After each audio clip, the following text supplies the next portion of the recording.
Olá, pessoal! Eu sou Larissa Faria e hoje eu vou dar uma aula de Química para vocês. Eu vou abordar distribuição eletrônica, que é um assunto muito importante na Química e tem relação com diversos temas que nós veremos adiante. Para começar, nós temos que saber o conceito de camadas eletrônicas. Esse conceito foi feito a partir do modelo atômico instituído por Bohr. Como nós tínhamos esse modelo? Nós tínhamos um núcleo e esse núcleo ele era cercado por uma eletrosfera. Nessa eletrosfera nós tínhamos camadas, em que eles denominaram essas camadas com as letras K, L, M, N, O, P, Q, como vemos aqui nas figuras. Nessa figura, essa bolinha laranja seria o núcleo representado e cada circunferência representa uma camada. Nessas camadas, nós teríamos um número limitado de elétrons que poderiam compor cada uma, sendo que nós temos 2 elétrons compondo a camada K, 8 compondo a camada L, 18 compondo a camada M, 32 compondo a camada N, 32 compondo a camada O, 18 compondo a camada P e 8 compondo a camada Q. Esses elétrons, eles ficam divididos assim em camadas, de acordo com esse modelo que nós tínhamos visto pelo Bohr. Porém, com o passar do tempo e os estudos, observou-se que esse modelo não era muito correto. Nós tínhamos assim essa divisão em camadas, que vemos aqui, mas nós também tínhamos a divisão em subníveis, pois essas camadas elas não eram iguais. Essas camadas elas foram denominadas de níveis, sendo que cada nível correspondia a uma camada. Assim, a camada K corresponde ao nível 1, a camada L corresponde ao nível 2, a camada M corresponde ao nível 3, a camada N corresponde ao nível 4, a camada O ao 5, a P ao 6 e a Q ao 7. Assim, nós continuamos com 7 níveis que nós correspondemos. Mas temos que lembrar bastante disso. Quando vamos usar a denominação camada, nós usamos as letras. Quando vamos usar os níveis, falamos em níveis, nós usamos os números. Certo. Essas camadas e níveis continuavam com as mesmas quantias de elétrons que eu mencionei para vocês anteriormente. Porém, foi observado por Linus Pauling, que criou um diagrama que eu vou mostrar para vocês, que havia a formação de subníveis.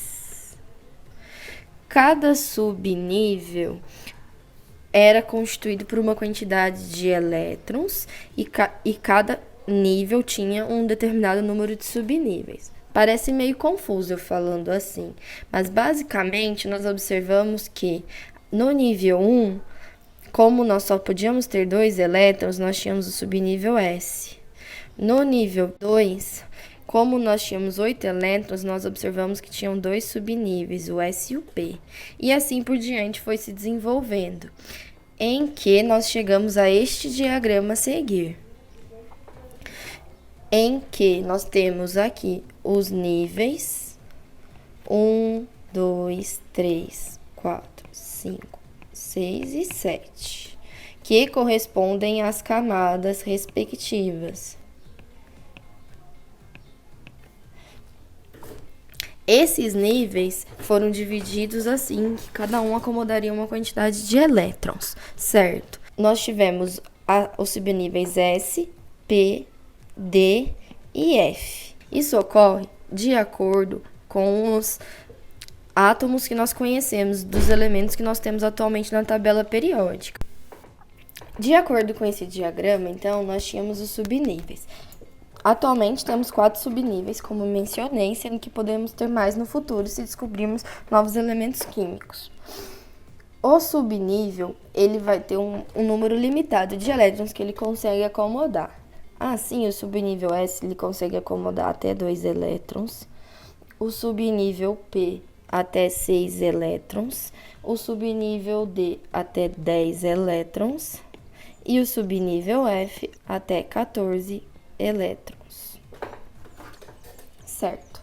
Assim, nós vamos fazer essa distribuição nos subníveis, sendo que um nível pode ter como nível 1, ele pode ter só o nível 1, ele só pode ter 2 elétrons, então ele só vai acomodar um S2. O nível 2, ele pode acomodar 8 elétrons. Assim, ele pode ter 2 elétrons na primeira camada, no subnível S, 2 elétrons no subnível S da camada 2 e 6 elétrons no subnível P do nível 2. Nós aqui temos o nível 2 e aqui nós temos o nível 1. E assim por diante. Porém, nós temos uma sequência que corresponde ao diagrama de Linus-Pauling, como eu mencionei, para poder preencher essas camadas eletrônicas. Esse preenchimento vai ser chamado de distribuição eletrônica e vai responder à sequência que é formada por esse diagrama que vou mostrar para vocês. Como nós vimos, nós temos as camadas e níveis, cada um numa linha. Essas linhas serão preenchidas numa sequência que corresponde a essas setas. Nós fazemos setas nas diagonais para fazer a sequência de preenchimento, ou seja, o número de elétrons de cada elemento vai ser preenchido de acordo com essas setas. Eu tenho que seguir a ordem dessas setas. Como assim? Eu tenho que seguir exatamente isso, a seta reta e o pontilhado. Então, se eu tenho 4 elétrons, então, um elemento que possui 4 elétrons, eu vou pegar e vou andar em cima dessas setas. Então, eu vou vir um S2, volto, subo, 2S2, opa, deu 4 elétrons, então ele para aqui. Agora, se eu tivesse um elemento que tem 20 elétrons, ele vai começar aqui, um S2, sobe o pontilhado, desce 2S2, segue aqui o pontilhado, 2P6, 3S2. Ops, quantos nós temos átomos até aqui? Nós temos 2, mais 2, 4, com mais 6, 10, com mais 2, 12. Então, nós temos que continuar ainda. Seguindo o pontilhado, volta, vai vir no P6, 18, 4S2, 20. Então, nós temos que seguir exatamente esse pontilhado do diagrama para poder preencher, sempre na diagonal. As setas são feitas na diagonal. Seguindo essa ordem, nós vemos primeiro uma seta ocupando a camada K, uma A2, daí nós vamos vindo e começamos a ocupar mais números, preenchendo nesse sentido, na diagonal. E nós temos que fazer isso para todos os elementos da tabela periódica. Nossa, são muitos elementos. Sim, mas com a prática, nós conseguimos ver que todos obedecem o mesmo esquema, que é o esquema do Linus-Pauling, e nós só vamos precisar apenas do número atômico desses elementos, porque o número atômico é igual ao número de prótons e também é igual ao número de elétrons no estado estável desse elemento. Assim, eu trouxe aqui alguns elementos para nós discutirmos sobre essa distribuição. Vou colocar aqui em cima para vocês o diagrama de Linus-Pauling. Assim, vocês podem conferir enquanto eu vou fazendo essa distribuição eletrônica, para caso vocês tenham alguma dúvida. Vamos lá. O sódio, ele é representado pelo Na e ele tem 11, o número atômico 11. Então, vamos escrever aqui, sódio, número atômico 11. E vamos começar essa distribuição eletrônica. 1S2, 2S2, 2 2p6. Nós temos quantos elétrons até aqui? 2, 8. Agora, nós vamos vir para o 3s2. Nós vamos ter 10. Depois do 3s2, nós vamos para o 3p6. Ops, já tenho 2 elétrons aqui, 8 aqui e mais 2 aqui. Então, eu já tenho 12 elétrons. Calma, eu tô passando. Então, vamos voltar. Não vai ter P6, porque ele tem 11 elétrons. E aqui, eu tô somando, eu tenho 12. Tá certo? Não, porque esse átomo, o átomo do sódio, ele vai ter 11 apenas. Então, eu vou colocar apenas um elétron no último subnível, porque é o último elétron que sobra.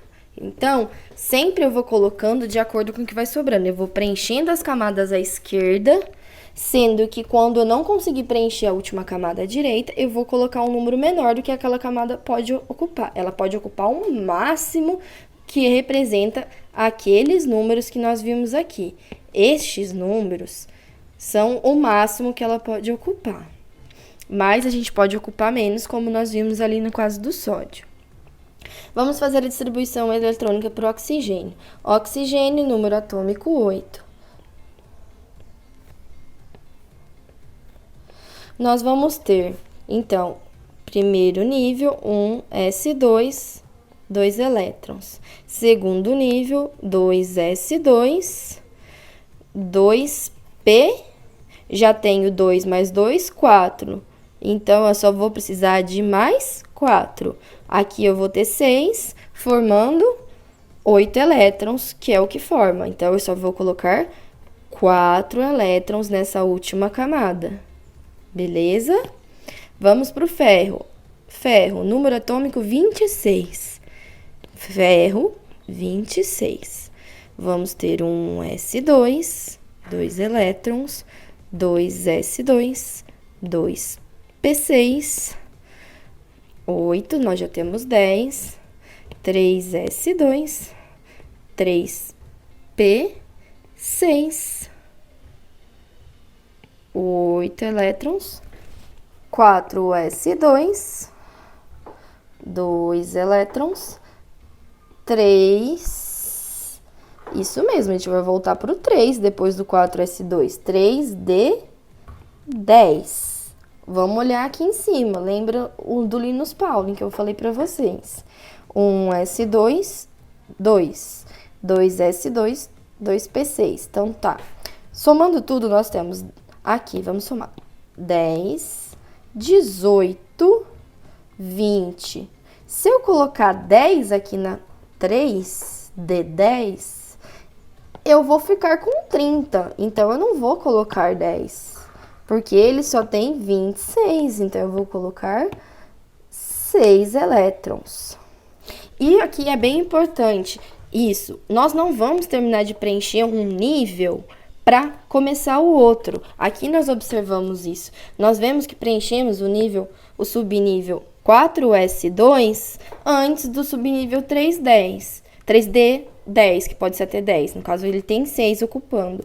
Por quê? Porque nós temos que obedecer o diagrama de Linus Pauling, que segue aquela sequência, que vai ser a sequência real da eletrosfera. Os subníveis não necessariamente eles vão estar na ordem de camadas, eles vão estar pela ordem de energia deles. Isso é uma informação muito importante. Então, por isso que nós temos que seguir o diagrama de Linus Pauling, pois ele representa a distribuição eletrônica por subníveis em energia. Pois, quanto maior o subnível, ou seja, um 7s2, ele vai ter um subnível maior que um 2s2.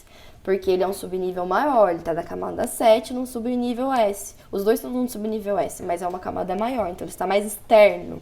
Então, ele tem uma energia maior. Assim, nós observamos, também vou fazer desses 3 aqui, que nós temos no subnível 1, na camada K, 2 elétrons. Na camada L, 8 no sódio. E na camada M, apenas 1, certo?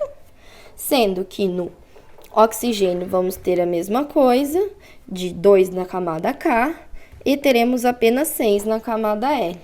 Já o ferro, nós teremos 2 na camada K, 8 na camada L. Na camada M, nós teremos 8 mais 6, que serão 14. E na camada N, nós teremos 2 elétrons. Isso é importante, nós sabemos de fazer essa divisão em ordem de energia, que é a ordem dos subníveis, e em ordem de camadas. Para fazer em camadas, no modelo correto, nós temos que fazer o subnível e transformar para camadas. Vamos fazer do último elemento, o gás criptônio. Nós temos no criptônio 36 elétrons. Então, nós vamos ter um S2, 2S2, 2P6, 3S2, 3P6, 4S2, 3D10, 4P6. Nós temos, assim, 2 elétrons, 8 elétrons, aqui 8 elétrons, aqui mais 10, aqui 2 e aqui 6. Nós temos 10, 20, 30, 36 elétrons. Quando vemos as camadas, nós temos 2 elétrons na camada K, 8 na camada L, 8 na camada M, só que não são só 8, nós temos 8 mais 10, isso mesmo, nós vamos ter 18. Aqui nós ocupamos o máximo que a camada M pode receber. E na camada N, nós temos o 2 mais o 6. Então, na camada N, nós temos o 8. Certo? Sempre importante verificar isso. Basicamente, todos os exercícios nós vamos resolver fazendo essa distribuição. E isso vai ser muito importante para quê? Eu até coloquei o diagrama novamente. Nós vamos usar muito essa distribuição eletrônica para resolver questões que envolvem íons, porque nós temos que saber quantos elétrons tem na última camada desse íon, que vai influenciar em quantos elétrons ele pode doar ou em quantos elétrons ele pode receber. Consequentemente, isso vai estar ligado a assuntos de soluções, porque soluções está diretamente ligado a íons. Nós vamos ter isso ligados à parte de orbitais, que nós vemos na química, que nós vemos os spins, vemos a distribuição exatamente desses elétrons em nível quântico e diversos outros assuntos. Então, é muito importante a gente saber. Por isso, também eu coloquei aqui para a gente revisando tudo que a gente precisa saber. Até aqui nós temos demonstrando energia, que ela vai aumentar. Então, nós vamos ter as camadas. Essas camadas recebem o nome de níveis de energia, como nós vimos, que são os níveis 1, 2, 3, que o nível 7 tem mais energia que o nível 3, assim por diante. Eles são divididos em subníveis. Esses subníveis vão receber um nome, S, P, D, F. Aqui tem até um acrônimo pra gente, sopa de feijão, em que a primeira letra representa cada subnível. Se vocês quiserem aí para ajuda para decorar, temos aqui a sopa de feijão. Cada subnível tem um número máximo de elétrons, que está representado aqui embaixo. Subnível S, no máximo 2, subnível P, no máximo 6, D no máximo 10 e F no máximo 14. Assim como as camadas. A camada K e o nível 1, eles vão poder ocupar no máximo 2 elétrons. A camada L e o nível 2 vão poder ocupar no máximo 8. E assim por diante. Nós temos demonstrando. Uma coisa importante que nós temos, que eu acabei esquecendo de falar, é a camada de valência. A camada de valência, ela é representada pela última camada da nossa distribuição eletrônica. Voltando aqui no que nós estávamos falando, a nossa camada de valência de cada elemento será, por exemplo, do sódio será 3S1, do oxigênio será a camada L, né? Que é representada por 2S2, 2P4. A camada de valência do ferro é o 4S2. A camada de valência do criptônio é a camada N, que é o 4s2 e o 4p6, certo? Que são representados por esses subníveis. Alguns exercícios vão te falar disso, de camada de valência. Ele é um conceito bem importante. Então, nós aqui também demonstramos que a camada de valência, no caso aqui, poderia ser o Q, né? Que seria a última camada de subnível de energia, mas vai depender da distribuição. E o mais importante, que nós vamos obedecer a distribuição eletrônica pelo diagrama de Linus Pauling, seguindo as setas. Beleza, pessoal? Era isso que eu tinha para falar para vocês. Se vocês tiverem alguma dúvida, deixa aqui nos comentários ou manda um inbox pra gente, que nós vamos estar ajudando vocês. Vejo vocês, até mais.